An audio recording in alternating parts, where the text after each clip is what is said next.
आप समझ में आ रहा है कि नहीं? कह रहा जो सताए जाते हैं वो दुगने आदर के योग्य हैं, जिनकी नामधराई होती है वो दुगने आदर के योग्य हैं परमेश्वर की नजर में।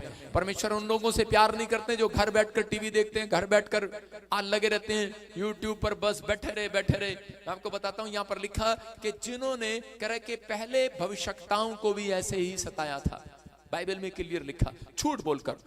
मैं आपको बता रहा हूं, जब मैं प्रभु में आया और उसके बाद जब मैंने भविष्यवाणी करना स्टार्ट किया तो कुछ लोग, और जब मेरा नाम होना स्टार्ट हो गया, जब मैं प्रभु मुझे इस्तेमाल करने लगा, और आज आप पूरी दुनिया में जानते हैं कि लोग मेरी फोटो लगाकर अपने चैनल पर अपनी फोटो मेरी फोटो लगाकर, अंदर कुछ नहीं होता, बस मेरी फोटो होती है, वो अपने चैनल को दिखा रहे होते हैं। आप समझ रहे हैं कि नहीं? वो किस लिए? कि हमारा भी नाम जुड़ जाएगा इसके साथ। लेकिन कुछ लोगों ने जेलस करके वीडियो कट कट करके मतलब पूरी चीज नहीं दिखाएंगे, उसका मतलब नहीं बताएंगे, वीडियो कट कर मेरे को झूठा साबित करने की कोशिश किया, झूठी भविष्यवाणियां, झूठी लिंक। आप देख रहे हैं ना आज न्यूज में क्या चल रहा है, आज लोगों के जीवन में क्या चल रहा है, लेकिन उनको नहीं पता कि परमेश्वर मुझे पहले से ज्यादा अनॉइंटिंग देने वाले हैं। आप कितना विरोध कर सकते हैं, आप कितना मेरे बारे में झूठ बोल सकते हैं, क्योंकि वचन कह रहा है, कहता है कि लोग आएंगे, कहता है इतने जल जाएंगे। आज अगर मैं इस लड़की पर हाथ रख दिया, आपको नहीं पता, जिस दिन मैंने इस लड़की को खड़ा किया कुछ पास्टर जलने लगे, सुन रहे, कुछ कलीसिया के लोग जलने लगे, कुछ विश्वासी लोग जलने लगे। लेकिन मैंने कहा जलते हैं तो जलें। जो लिखा ना एक जगह पर, एक कहावत है, कर स्तुति करने वाला जाए कहीं से कहीं, बुराई करने वाला रहे वहीं के वहीं। हालेलुया। तो विश्वास करना है, कहता है कि आपको अपना कॉन्फिडेंस लूज नहीं करना। अय्यूब के बारे में बहुत सारे लोगों ने निंदा किया, चुगली किया, झूठ बोला, अय्यूब को उसी के दोस्तों ने बदनाम करना शुरू कर दिया, अय्यूब के बारे में बुरा कहना शुरू कर दिया। यीशु मसीह जब संसार में आए तो उस समय यीशु मसीह के बारे में बुरा कहना शुरू कर दिया, ये तो वैश्याओं औरतों के साथ बैठता है, वैश्याओं के साथ बात करता है, ऐसी गंदी लड़कियों के साथ बात करता है, तो लड़कियों के साथ रहता है। मैं कह रहा हूं कि आज बहुत सारे लोग हैं, लेकिन परमेश्वर का आत्मा कहता है कि एक जगह पर मैं वचन पढ़ रहा था तो पवित्र आत्मा बताता है ऐसे टाइम पर भी, कह रहा है कि दूसरे कुरिन्थियों 11:13 में लिखा, कह रहा है कि क्योंकि ऐसे लोग, ऐसा समय आएगा कि ऐसे लोग झूठे अपोस्टल और छल से काम करने वाले और मसीह के प्रेरितों का रूप धारण करने वाले खड़े हो जाएंगे संसार में। लेकिन वहां पर लिखा, कह रहा है कि उनका जो न्याय होगा वो उनके कामों के अनुसार होगा। एक जगह पर अपोस्टल लिखा, एक जगह पर प्रॉफिट लिखा। आप समझ में आया कि नहीं? कहता है कि अपोस्टल कह रहा है कि जो अपने आप खड़े हो जाएंगे, प्रॉफिट जो अपने आप खड़े हो जाएंगे, भविष्यवक्ता अपने आप खड़े हो जाएंगे, कहेंगे हमें परमेश्वर ने खड़ा कर दिया, वो एक जेलस की आत्मा से खड़े होंगे। कहता है परमेश्वर उनके बारे में बोल रहा है, कहते हैं लेकिन उनके कामों के अनुसार उनका न्याय होगा। लेकिन पवित्र आत्मा ने आपको धरती पर किसी का न्याय करने का अधिकार नहीं दिया कि ये ऐसा है और वैसा है। एक इंसान जो है कह रहा अगर मसीह में आने के बाद कह रहा भुगत रहा है, आज भी उसकी आशीष नहीं खुल रही, तो वो कारण ये है कि वो अपने स्पिरिचुअल फादर की बुराई कर रहा है। वो अपने बाप का सगा नहीं हो सका तो कोई बाप उसको सगा मिलने वाला नहीं है, याद रखना। अगर आप अपनी माँ को, अपने बाप को कह रहा उसको कह रहा बातों में आप नंगा कर देते हैं। आदम और हव्वा के बीच में हुआ क्या? हव्वा ने कहते हैं आदम को नंगा कर दिया, मतलब अपनी बातों में। याद रखना आज भी बहुत सारी औरतें दूसरों के घर बैठकर अपने पति को नंगा जैसा कर देती हैं, अपने बच्चों को नंगा जैसा कर देती हैं, बदनाम कर देती हैं बैठ के। कारण क्या है? सिर्फ एक गुस्सा। कहता है एक ऐसी चीज है जिसके कारण आज लोग एक दूसरे की बुराई के कारण, लेकिन उन लोगों को नहीं पता कि वो क्या कर रहे हैं, वो अपनी पहले वाली आशीष भी बंद कर रहे हैं। पर लेकिन अय्यूब ऐसा कर सकता था, लेकिन अय्यूब ने, उसके दोस्तों ने जब उसकी बुराई किया, उसके दोस्तों ने जब उसके बारे में बुरा भला कहा, तो उसी समय अय्यूब ने कहा, कहता है कि मैं उन चीजों में नहीं पड़ने वाला, मैं जानता हूं कह रहा है कि परमेश्वर सब कुछ कर सकते हैं, सब कुछ। कह रहा है जो नहीं सुधर रहा है इसको सुधार सकते हैं, जो टेढ़ा है इसको सुधार सकते हैं। कह रहा है जो ये मेरे खिलाफ बोल रहा है कर सकते हैं, ये मेरे खिलाफ वीडियो बना रहा है, बना मेरे खिलाफ वीडियो। परमेश्वर का आत्मा कह रहा है लेकिन मैं जानता हूं मेरे परमेश्वर सब कुछ कर सकते हैं, तेरा चलन ब्लॉक कर सकते हैं, तेरे जीवन में कह रहा है कि घटी ला सकते हैं, तेरे जीवन में कह रहा है कि बर्बादी ला सकते हैं, मैं जानता हूं। लेकिन मैं तुझे मुंह से कहने वाला नहीं हूं, क्योंकि वो सब कुछ जानते हैं। आप समझ रहे हैं कि नहीं? मैं कह रहा हूं कि अगर आप इन चीजों में कह रहा कि अगर आप पढ़ते हैं तो अपना टाइम वेस्ट करते हैं। अयूब जानता था कि वो इन चीजों में पढ़ना नहीं चाहता था, इसलिए परमेश्वर ऐसे लोगों के साथ कभी नहीं खड़े होते। कह रहा कि जो ईमानदार नहीं है, जो वफादार नहीं है, जो जिनका चाल चलन साफ नहीं है, कह रहा कि पवित्र आत्मा उन लोगों की मदद करना चाहते हैं, उनको खोया हुआ सम्मान वापस दिलाना चाहते हैं। जो कह रहा कि परमेश्वर का सम्मान करते हैं, उसके वचन का सम्मान करते हैं, उसकी बातों का सम्मान करते हैं, उसकी दी हुई लिखी हुई बातों का सम्मान करते हैं, उसके दिए हुए कह रहे वचन का सम्मान करते हैं कि मैं इस पर चलकर दिखाऊंगा परमेश्वर। अगर आप चल नहीं सकते इस पर तो इसका मतलब आपका सम्मान भी वापस आने वाला नहीं है। अगर आप चलते हैं तो परमेश्वर आपका सम्मान वापस दिलाएगा यीशु मसीह के नाम में। मैं कह रहा हूं यहां ठुकरा दिए गए तो क्या हुआ भाई साहब, दूसरी जगह परमेश्वर सम्मान दिलाएगा जरूर यीशु मसीह के नाम में। आप समझ में आ रहा है कि नहीं? मैं कह रहा हूं कि हो सकता है आपके साथ ऐसा हो रहा हो कि आपका बिजनेस बंद हो रहा हो, आपका कोई काम ना बन रहा हो, लेकिन अपने मुंह को बंद रखना बस और परमेश्वर का धन्यवाद करना, बस यही कहते रहना परमेश्वर सब कुछ कर सकता है, परमेश्वर सब कुछ कर सकता है। मैं कह रहा हूं आज रात के बाद पवित्र आत्मा अगले महीने तुम्हारे लिए बहुत बड़ा काम करने वाला है, बहुत बड़ा काम, बहुत बड़ा काम। हालेलुया बोलने वाले आज क्या बड़ा काम कराना चाहते हैं? मत्ती 20 के 31 और 32 में यही लिखा करे कि यहाँ पर दो अंधे भिखारी सड़क के किनारे पर बिठा दिए गए। लिखा दो अंधे भिखारी सड़क के किनारे पर बैठे और उसी समय वहां भीख मांग रहे थे, लेकिन कोई आया और उनको बताया करे कि यहाँ से यीशु जाने वाला है, और उन दोनों को करे सड़क के किनारे पर बिठा दिया गया। और उन्होंने भीख मांगना छोड़कर क्या करना शुरू कर दिया? उन्होंने जोर जोर से चिल्लाना शुरू कर दिया, ए दाऊद की संतान मुझ पर दया कर, दया, दाऊद की संतान मुझ पर दया कर। और उसी समय एक व्यक्ति आया और आकर कहने लगा के चुप कर, कह रहा जहां भी आके बैठ जाता है। लेकिन उस अंधे भिखारी को यह मालूम था कि अगर आज मैं चुप कर गया परमेश्वर की तारीफ करने में, अगर मैं आज चुप कर गया, कहता है अगर मैं इस व्यक्ति की बुराई कर गया या मैं इससे झगड़ा कर गया या मैं इसके बारे में कुछ गलत बोल गया तो मेरी लाइफ में मेरी आशीषें रुक जाएंगी। इसलिए उसने उसके साथ टक्कर मारने की बजाय, टाइम खराब करने की बजाय उसने परमेश्वर की स्तुति करना समझा, उसने परमेश्वर की तारीफ करना समझा। और उस आदमी ने उसको उठाने की कोशिश किया, उसको भटकाने की कोशिश किया, लेकिन उसके विचार क्या थे? उसके विचार यही थे कि दाऊद की संतान मुझ पर दया कर। उन्होंने कहा, कहता कि चल निकल जा, कहता तेरे को नहीं पता, वो देख यीशु मसीह यहां से चला गया, तुझे तेरी तरफ देख कर भी नहीं गया, पलट कर भी नहीं गया, तेरी तरफ देखा भी नहीं, तेरी आवाज को सुना भी नहीं, यीशु मसीह चला गया। उसने कहा अरे कोई बात नहीं, कह रहा कि मेरा काम तो मांगना है, कह रहा मेरा नाम भिखारी है, मेरा काम तो मांगना है, मैं तो मांगता ही रहूंगा, मांगता ही रहूंगा, मांगता ही रहूंगा। कह रहा मेरा विश्वास देखकर यीशु मसीह एक दिन वापस पलट कर जरूर आएंगे। और यीशु मसीह ने उसके विश्वास को देखा, उसके चिल्लाने को देखा, उसकी स्पीड को देखा। रेगुलर वो परमेश्वर के साथ ईमानदारी के साथ मांगता ही रहा। और परमेश्वर ने आकर उस व्यक्ति की तरफ पलट कर देखा और उसने कहा कौन मुझे इतनी देर से पुकार रहा है? और उसी समय उस अंधे भिखारी को हाथ रखकर यीशु मसीह ने बिल्कुल चंगा कर दिया और वो अंधा देखने लगा। हालेलुया। मैं कह रहा हूं कि अगर आज आपको लग रहा है आपकी परिस्थितियां पलटने वाला कोई नहीं है, आपका दर्द दूर करने वाला कोई नहीं है, मेरा यीशु मसीह आज रात आपके विश्वास के अनुसार वापिस पलट कर जरूर आएगा। आप टिके रहो, बैठे रहो। अंधा भिखारी क्यों चंगा हुआ? अंधा भिखारी सिर्फ इस बात के लिए चंगा हुआ क्योंकि उसको अनॉइंटिंग प्लेस की पहचान हो गई थी, उसको समझ में आ गया था। लोगों ने कहा चल निकल ले यहाँ से, कुछ नहीं रखा यहाँ पर। इस नेपाल वाली औरत क्यों चंगी होगी? ये 3 बार आई, इसके पति ने खुद मना कर दिया, लेकिन इसने कहा कि नहीं, कहती मुझे परमेश्वर की प्रेजेंस के प्लेस का पहचान होगी है, मैं इस प्लेस को छोड़ने वाली नहीं हूँ। कहती मैं यहीं से चंगी होंगी, मैं हॉस्पिटल नहीं जाऊंगी। उसने कहा तू तेरे नेपाल में भी चर्च है? उसने कहा मैं नहीं जाऊंगी, मैं जाऊंगी। मुझे पता लग गया खुदा ने प्रॉफिट बजिंदर को वहां पर चंडीगढ़ में अनॉइंटिंग देकर खड़ा किया, मुझे पता है करीब वहां पर अनॉइंटिंग प्लेस है, मुझे जाना पड़ेगा। और ये वहां पर आई और कह रहे कि यहाँ पर आई और चंगी होकर गई। अंधा भिखारी को मालूम है अगर ये अपने घर बैठा रहता चंगा नहीं होने वाला था, लेकिन जब इस अंधे को पहचान होगी, ये लोगों की बातों में नहीं आया और परमेश्वर ने इसलिए इसको चंगा किया। आज भी बहुत सारे लोगों को चंगा जब करते हैं जब लोगों की बातों में नहीं आते। आज याद रखना, मैं कहूंगा यीशु मसीह आज यही क्वेश्चन कर रहा है, कहता आज अंधे को पहचान है लेकिन खुली हुई आंखों को पहचान नहीं है। आज बहुत सारे लोग यूट्यूब पे देखते हैं लेकिन बुराई सुनते हैं लेकिन पहचान नहीं है। लेकिन अगर खुदा काम कर रहा है तो याद रखना परमेश्वर रोज यहाँ पर सैकड़ों गवाहियां बनाता, हर संडे बनाता है कि नहीं बनाता? बनाता है कि नहीं बनाता? इससे बड़ी पहचान नहीं मैं आपको दे सकता, लेकिन परमेश्वर का आत्मा कह रहा है, कहता उस समय लेकिन अगर आपको पहचान होगी है तो पवित्र आत्मा कह रहा है आपका खोया हुआ सम्मान वापिस आएगा। चर्च आपके खिलाफ जिसने कहा है, मैं कह रहा हूं कि वो सब शर्मिंदे होंगे यीशु मसीह के नाम में।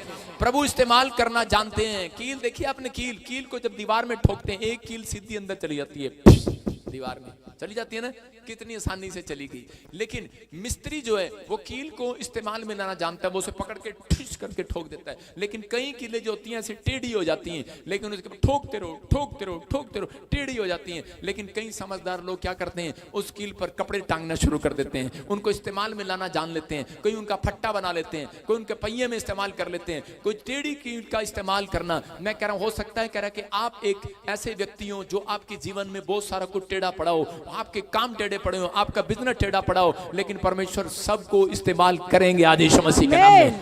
परमेश्वर सब कुछ करेंगे। कह रहा कि एक पत्थर जो है उसका सम्मान नहीं मिला, इसकी कील कह रही थी देख तेरा सम्मान नहीं मिला, कह रही तू तो टेढ़ी होगी, देख टेढ़ी होगी, लेकिन परमेश्वर ने उसको ज्यादा इस्तेमाल करना शुरू कर दिया। कह रहा कि सिर्फ सीधी कील पर तो कह रहा एक ही चीज टंगती है, सिर्फ फोटो, लेकिन उस पर तो कह रहा कि अलग अलग तरीके से उसको इस्तेमाल करना शुरू कर दिया। मैं कह रहा हूं हो सकता है कहता आज आपके जीवन में आपको कोई सम्मान ना दे रहा हो, आपको कोई आदर ना दे रहा हो, लेकिन आपकी कोई भी गवाही ना बन रही हो, कोई टेस्टमनी ना बन रही हो, लेकिन पवित्र आत्मा चाहते हैं, कह रहे पौलुस कह रहा कहता जब तक आप घुटने टेकने वाले प्रार्थना करने वाले व्यक्ति नहीं बनते, जब तक आप वफादार नहीं बनते अय्यूब की तरह, कहता कि जब तक आप ईमानदार नहीं बनते और अपने अंदर कह ऐसा जज्बा नहीं रखते कि परमेश्वर सब कुछ कर सकते हैं, आपके विश्वास को देखकर परमेश्वर सब कुछ करने वाले हैं आज रात। कहता है यहाँ पर एक पत्थर होता है, पत्थर कह रहा जो ईंट लगती हैं वो ईंटें खुश हो रही होती हैं और वो कोठी खड़ी कर रही होती हैं, मकान खड़ा कर रही होती हैं, लेकिन एक ईंट जो टूट जाती है और उसी समय वो बेचारी साइड में पड़ी होती है, कहती है मेरा कोई सम्मान नहीं है, मेरा कोई आदर नहीं है। लेकिन यीशु मसीह आया और उसने कहा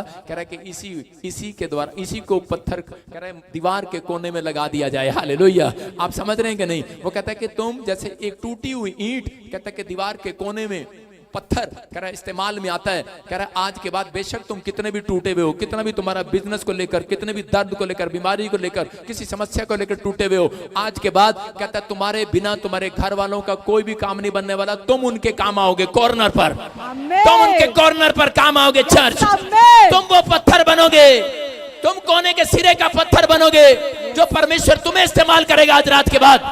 विश्वास करना है, प्रार्थना करना बंद नहीं करना। परमेश्वर का कोई प्लान है तुम्हारी जिंदगियों से, इसलिए वो तुम्हें टूटे हुए हो, तुम्हें बीमार हो, तुम कर्जे में हो, तुम्हारी नामधराई है, तुम्हारा कुछ नहीं बन रहा। परमेश्वर को ऐसे ही लोग चाहिए, टूटे हुए लोग चाहिए जिनका कोई आदर नहीं करता, जिनका कोई सम्मान नहीं करता।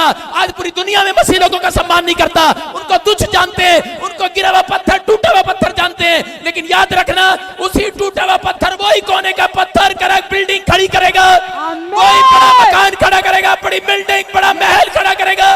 वो तुम कोने का सिरे का पत्थर, याद रखना परमेश्वर तुम्हें इस्तेमाल करना चाहते हैं आज रात के बाद। कहता तुम जहां जाओगे, कह रहा लोगों के घर में एक भविष्यवाणी कर रहा हूं, आने वाले 5 सालों के बाद, 10 सालों के बाद लोगों के शुक्राणुओं में प्रॉब्लम होगी। याद रखना इतनी टीवी आप सुन रहे हैं, साइंटिस्ट बोल रहे हैं, कहती टीवी देखते हैं, मोबाइल हाथ में रखते हैं, ऐसे ऐसे कीटाणु आ रहे हैं, ऐसे ऐसे केमिकल आ रहे हैं, साइंटिस्ट बोल रहे हैं कि आने वाले समय में पीढ़ी में प्रॉब्लम हो जाएगी। मैं कह रहा हूं कि आप सुनेंगे ये न्यूज में भी कि आदमियों को शुक्राणु खत्म, समझ रहे हैं, बच्चे नहीं हो सकते। याद रखना, लेकिन उस समय तुम कोने के सिरे का पत्थर बनोगे उनके लिए। आमीन। ये याद रखना, कोने के सिरे का पत्थर बनोगे। वो लोग जहां पर तुम्हारा सम्मान नहीं हुआ, परमेश्वर सम्मान कराएगा।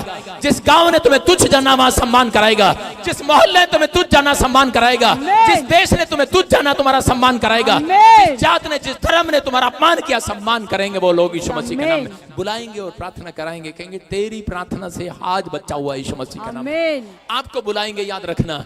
मैं कह रहा हूं हो सकता है कह रहा कि वो पास्टर जरूरी नहीं है, वो आप लोगों को भी चुन सकता है, याद रखना। आप बिजनेस पर होंगे, आपको परमेश्वर इस्तेमाल करेगा। आप कहीं भी खड़े होंगे, आपको इस्तेमाल करेगा। बस कहता है शांति बनाए रखना, अपने धीरज को न खोना।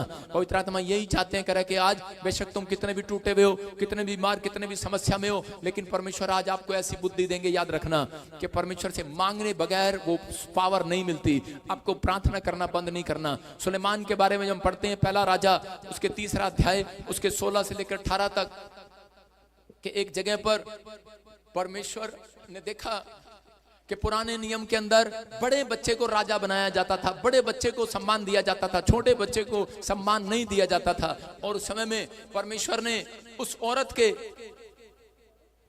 बच्चे को, जिसके पति को दाऊद ने मार दिया था, और उसके बाद उस औरत से शादी कर लिया था, और पहला बच्चा उसका मर गया था, दूसरा बच्चा जो हुआ वो सुलेमान हुआ और दाऊद के मरने के बाद सुलेमान गद्दी पर बैठा। लेकिन सुलेमान जानता था कि मैं अपने भाइयों में निरादर योग्य हूं। मैं कह रहा कि दाऊद की पत्नियों में उसकी मां जानती थी मैं निरादर के योग्य हूं, मुझे मेरा आदर नहीं है। लेकिन सुलेमान इस बात को जानता था। लेकिन सुलेमान ने एक भी दिन प्रार्थना करना बंद नहीं किया।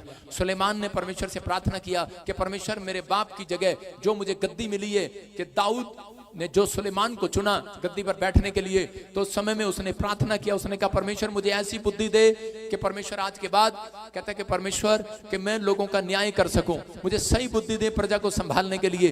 तो दो वेश्या एक दिन उसके पास आती हैं, सुलेमान के पास दो वेश्या आई। हाँ पढ़ेंगे वो क्या कह रही हैं। उस समय दो वेश्याएं राजा के पास आकर उसके सम्मुख खड़ी हुई।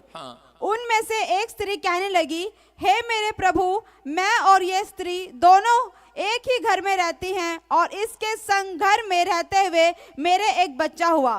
फिर मेरे जच्चा के 3 दिन के बाद ऐसा हुआ कि ये स्त्री भी जच्चा हो गई और हम तो संग ही संग थी, हम दोनों को छोड़कर घर में और कोई भी नहीं था। और रात में स्त्री का बालक इसके नीचे दबकर मर गया। तब इसने आधी रात को उठकर जब तेरी दासी सो रही थी, तब मेरा लड़का मेरे पास से लेकर अपनी छाती पर रखा और अपना मरा हुआ बालक मेरी छाती में लिटा दिया। भोर को जब मैं अपना बालक दूध पिलाने को उठी, तब उसे मरा हुआ पाया, परंतु भोर को मैंने ध्यान से देखा कि वह मेरा पुत्र नहीं है। बोलो हालेलुया। हालेलुया। कह रहे यहाँ पर दो वेश्या सुलेमान के पास आती हैं और कहती हैं कि सुलेमान, दोनों आपस में कहती हैं कि ये बच्चा मेरा है, ये बच्चा मेरा है। वो कहती क्या हुआ? सुलेमान कहता है क्या हुआ? उसने कहा करे कि हम दोनों एक ही घर में रहती हैं, एक ही छत के नीचे रहती हैं। बोली करी कि जब मुझे बच्चा हुआ उसके 2 दिन के बाद इसको बच्चा हुआ, और इसको बच्चा होने के बाद कह रहे कि इसका बच्चा मर गया, और एक बच्चा मर गया, और उसी समय कहती कि इसने उठाकर वो बच्चा अपने पास रख लिया। लेकिन वो बोल रही है, कह रही कि ये बच्चा मेरा है। दूसरी कहती है कि मेरा है, पहले वाली कहती मेरा है। सुलेमान के लिए वो न्याय करना बड़ा कठिन था, और सुलेमान हैरान हो गया, और सुलेमान कहने लगा कि यार ये क्या समस्या है। और उसी समय सुलेमान ने एक तलवार मंगाई, और उसी समय उसने परमेश्वर से प्रार्थना किया, बुद्धि मांगी, और उसी समय उसने कहा परमेश्वर कि मुझे बुद्धि दे। और उसी समय उसने कहा एक तलवार लेकर आओ। उसने बच्चे को ऐसे उठाया, आप स्क्रीन पर फोटो देख रहे होंगे, उसने ऐसे उठाया, और उसी समय उठाने के बाद उसने कहा इसको दोनों बच्चों की टांगे पकड़कर पुट्ठा करके इसको, और ऊपर से तलवार मारो और इसके 2 फाड़ कर दो, आधा बच्चा इसको दे दो और आधा इसको दे दो, दोनों की लड़ाई खत्म करो। और उसी समय वो पहले जो दूसरी वाली औरत थी वो कहने लगी हाँ बिल्कुल ठीक है, बिल्कुल ठीक है। और जो पहले वाली थी जैसे ही वो तलवार मारने लगे तो वो दौड़ कर गई, बोली खैरी कि चलो मैं मान लेती हूँ मेरा नहीं है, लेकिन पर इसको मत मारो, इसको दे दो, ये इसी का ही है। कहती है तो मेरा ही, लेकिन पर इसको दे दो। कहती कोई बात नहीं, आपकी समझ में नहीं आ रहा, कहती इसको दे दो। लेकिन उसी समय सुलेमान समझ गया कि ये बच्चा किसका है। सुलेमान ने फटाफट उस औरत को वो बच्चा वापस दिला दिया, उसका खोया हुआ सम्मान वापस दिला दिया, वापस दिला दिया, क्योंकि सुलेमान के पास वो बुद्धि थी, क्योंकि वो औरत के अंदर दर्द नहीं था कि मर जाए, मेरा तो मर गया। लोगों के अंदर यही होता है कि मेरा मर गया, इसका भी मरना चाहिए, इसका बेटा अमेरिका नहीं गया, मेरा भी ना जाए, इसका चला गया तो मेरा भी ना, इसका चला गया तो मेरा भी जाए, इसका नहीं गया तो मेरा भी ना जाए। इसका हमने कभी किया नहीं ना ये टोटका। कह रही इसका बच्चा अमेरिका अगर चला गया तो मेरा भी ना जाए, मेरा भी जाए। हाँ, कह रही इसका चला गया मेरा भी चला जाए। अगर आज लोगों को ये है अगर मेरा रह गया इसका भी रह जाए। आज लोगों के दिमाग में ये चलता है, अगर इसके घर में गाड़ी आ गई है तो मेरे घर में भी आए, अगर मेरे घर में नहीं आई तो इसकी भी ना आए, अगर मेरा बच्चा नौकरी लगा इसका भी नहीं लगा। ये कह रही अगर मेरा मर गया ये भी मरना चाहिए, कहती ये मेरा है, मेरा है। उसने कहा कह रहा दोनों को फाड़ के आधा आधा दे दो। अरे भाई सेब थोड़ी है, संतरा थोड़ी है, केला थोड़ी है, कैसे दे दे आधा आधा। लेकिन उस औरत के हृदय पर चोट लगी और वो जाकर कहने लगी, कहती कि नहीं, कहती कि इसको दे दो। आज एक याद बात समझना कि बाइबल कहती है कि विश्वास करने वाले लोग इस बात को समझे, जैसे एक माँ दूध पिलाने वाले बच्चों को कभी छोड़ती या भूलती नहीं है, ऐसे परमेश्वर भी बाइबल पढ़ने वाले बच्चों को, आदर करने वाले बच्चों को छोड़ते और भूलते नहीं है। याद रखना, परमेश्वर कभी नहीं छोड़ने वाले आपको, आपका आदर करने वाले जितने आमीन बोल रहे हैं आज। जैसे छोटा बच्चा जब रोता है तो उसकी आ ऊ ई क्या कह रहा होता है उसकी माँ ही समझ सकती है। उसके दर्द को एक छोटा बच्चा क्या मांग रहा है बाप को भी नहीं पता होता। एक छोटा बच्चा जब रो रहा होता है तो उसकी तड़प को, उसके अंदर की बातों को माँ ही समझती है ये क्या मांग रहा है और क्या करना चाहता है। तो याद रखना, हो सकता है आपके तड़पने को, आपके दिल टूटने को, आपके अंदर क्या चल रहा है, आप एक छोटे बच्चे की तरह हैं। याद रखना, परमेश्वर का आत्मा कह रहा है कोई संसार का व्यक्ति नहीं समझ सकता, परमेश्वर जानता है आपके दर्द को, आपके चिल्लाने को जानता है, आपके रोने को जानता है, वो आपके तड़पने को जानता है। वो कह रहा मैं तुम्हारा खोया हुआ सम्मान वापस दिलाऊंगा। चर्च, जिन लोगों ने तुम्हारी नामधराई की है, कह रहा है कि जिन लोगों ने तुम्हें कोने का पत्थर बना दिया है, कह रहा तुम्हें इस्तेमाल करूंगा यीशु मसीह के नाम में, कह रहा तुम्हारा बिजनेस फिर से खड़ा करूंगा, कह रहा उस मोहल्ले में तुम्हें लेकर जाऊंगा। दाऊद को जिन लोगों ने ठुकराया, परमेश्वर उसी मोहल्ले में, उसी शहर में वापस लेकर गया और कहता दाऊद, कह रहा कि मैं तेरे दुश्मन के सामने तेरी मेज बिछाऊंगा और आज रात के बाद तू आनंद करेगा, आनंद करोगे आज रात के बाद। सबको जय मसीह की। मैं जतिन बब्बर और आप देख रहे हैं मसीह परिवार चैनल। जैसे कि आप सब जानते हैं कि